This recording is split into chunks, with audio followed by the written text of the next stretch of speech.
Hello, everybody. Welcome back to Cure for the Common Game, and Merry Christmas. This is not the Christmas deck that I wanted to make, but to be honest with you, I was so time strained that I didn't have a chance, and it didn't really. Maybe I'll pick it up next year. But anyway, Masumaro is from Saviors of Kamigawa, and there are actually 5 of these, one for each color, that deal with cards in hand. They're all legends, and just FYI, the creature Morrow from way back is what these were taken from because it does. All of them have power and toughness, something about your hand. This one particular, twice the number of cards in your hand because green's supposed to have bigger creatures. Now, Morrow, as we all know, is Mark Rosewater. He created the card. He found the art.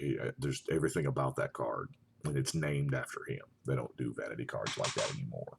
But anyway, this one is 6 mana and in a color that plays out your hand pretty quick.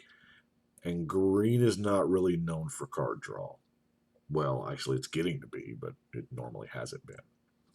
It's getting to be where green has no weakness anymore. But anyway, let's look at some green card draw. Well, it doesn't actually per se have to be card draw. We have things like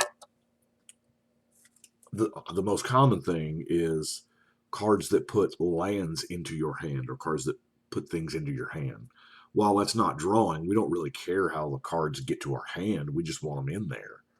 So typically we overlook these, the Civic Wayfinders and stuff like that because we want the card to go into play. But in this case, we want the card in our hand. Pilgrim's Eye, Dried Green Seeker, Armillary Sphere. I don't know that y'all have seen me put an Armillary Sphere in a deck because we won't, like I said, it's not something that most decks want. But here, early or late, it doesn't matter. It's one card turns into 2. So, of course, we have Katniss Everdeen here. Yavimaya Elder turns one card into 3 in your hand because you get to draw a card and then get 2 basic lands and put in your hand. So that's 3 cards in your hand. Just good old-fashioned Seek the Horizon. I ain't even going to try to pronounce that. Journey Discovery. Cultivate does it somewhat. It actually nets you break even, but you're up a mana because it puts 1 to the hand and 1 to play. Grim Flowering.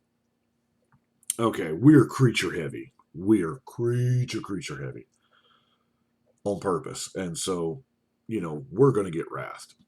Here we go. This is how we. And then, of course, Sprouting Vines. Now, yeah, it's to your hand. The very first time I ever read Sprouting Vines, I was like, oh my God, it's a storm rampant growth. This is amazing.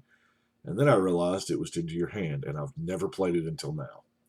So, but for this, it's really, really good. And the fact that it's an instant, it's not that we're going to storm off and have a whole bunch, but there are players at the table who will. You've always got the blue player or the blue-red player and you can, hey, you've cast about 4 or 5 spells this turn. I think I'm on Sprouting Vines. Now, let's look at some ramp. Of course, we have Llanowar, Boreal, Running the Wood Elves. We'll get to why here in a second. It doesn't put it into your hand, but we'll get to why. Not just because it's a good card, but the Acolyte and the Magus. So here is what I don't think we need to get to that yet. Now we need cards that just straight up draw us cards in green. Of course, we got Primordial Sage. Play a creature, draw a card. This is what led me down the creature path. The hardcore creature path. Garrick's Pack Leader. A creature power 3, you get to draw a card, which is a whole lot like a creature version of Elemental Bond, of course. We have Soul of the Harvest. Non-token creature, draw a card. Regal Force. It's a big 7-mana spell, but man, you draw some cards off of it. Now, obviously, we are going to be running, a Reliquary Tower to try to not have a hand size. While we're there on the other lands, the Blighted Woodland I ran just because it can be ramp. And I chose Jungle Basin based on the fact that it puts a forest in your hand. Yeah, silly, I know. Back to the card draw. We have Hunter's Prowess, which keep in mind, we have a gigantic general, or at least that's the idea we're going for. And when we can swing with our general, give it +3, trample, and draw a ton of cards, sounds good. Shamanic Revelation. Each creature, and the ferocious is kind of not bad too. Horde of the Greed does work for everybody, but let's face it, we're probably not going to be missing a whole lot of land drops. I mean, we're not trying to Azusa out a ton of land because, to be honest with you, at the pace of one per turn, there's going to come a time where we don't want to play anymore. We want to just hold them in our hand. Seer Sundial is kind of a more personal, but it does cost you some mana. Heartwood Storyteller. Now, Heartwood Storyteller makes you want to go a different route. The Heartwood really, really makes you want to just play nothing but dues. And that's cool and all, but there's some effects that we just really need, like I said, you notice the amount of creatures that are in here. That's kind of why I'm running the Primal Surge. Now, Magus of the Library doesn't get a lot of love. And this is like the only printing. I feel like if it draws me one card, Now, Elvish Visionary, the new Generous Stray, yeah, these are not, they're in there because they draw you a card. The Caryatid and the Wall of Blossoms, essentially all the same card. They come into play and they're going to draw you a card. Now, I'll admit they are filler. They're in there because they draw you a card. And really, that doesn't net you anything. I mean, it's not making your hand size grow. It doesn't feed Masumaro. But that's when Stampeding Cerro is the... Y'all have heard me talk about this before. But what if I can play my wall every turn? It's not so bad anymore now. So, and because I had those two, because I had I've already got the Stampeding Wildebeest, so I'm going to need to return creatures to my hand, hence the Wood Elves, and the creatures that draw us cards. That led me down, well, excuse me, I still need removal for the deck. So I've got things like Acidic Slime. I'll cast an Acidic Slime every turn. I'm not above it. Conclave Naturalist, Stomp Howler, Rex Sage, the Shaman, the other Indrik. Stinger Fling is not bad. I mean, seriously not bad. But it's no Tornado Elemental, let's face it. So those are all creatures that are removal of some sort, and you can just keep replaying over and over. Now, Creeping Renaissance is going to put some cards in your hand, probably post-Wrath. Because once they wipe the board, you're sad, and maybe creatures, and they'll be put all in my hand, and Mazumaro's huge. But ultimately, Predator's Council is probably the best because it gives you no max hand size for the rest of the game, too. So that's only our second instance. I thought about the spell book and things like that, and I was like,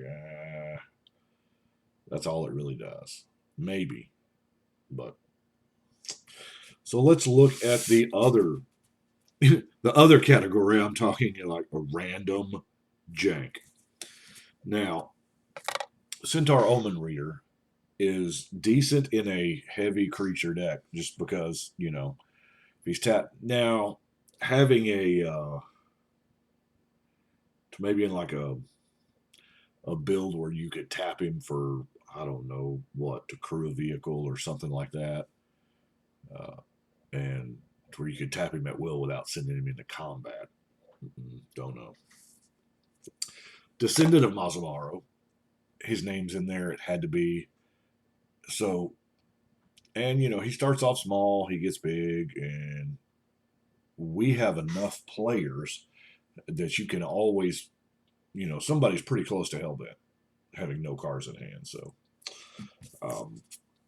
we have Arbor Colossus.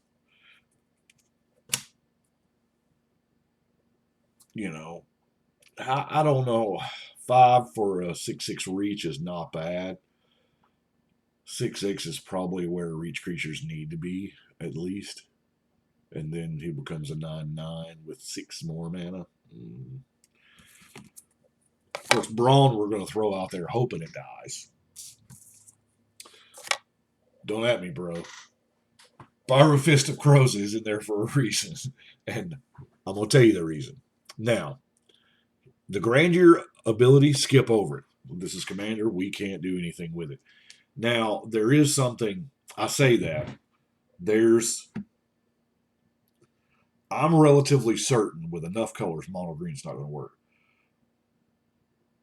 I am positive that I can make the Grandeur ability work and be busted. But I know it's going to take 2 colors, maybe 3. And it ain't going to be Borrow. Anyway, the reason why Borrow's in here is because of the trample. It gets trampled. And as big as our commander is going to be, he still doesn't have trample, which is the reason why Baru's in there. And Rancor and Overrun, and Loxodon Warhammer, because trample is a real thing that we need. Now, Lurking Predators,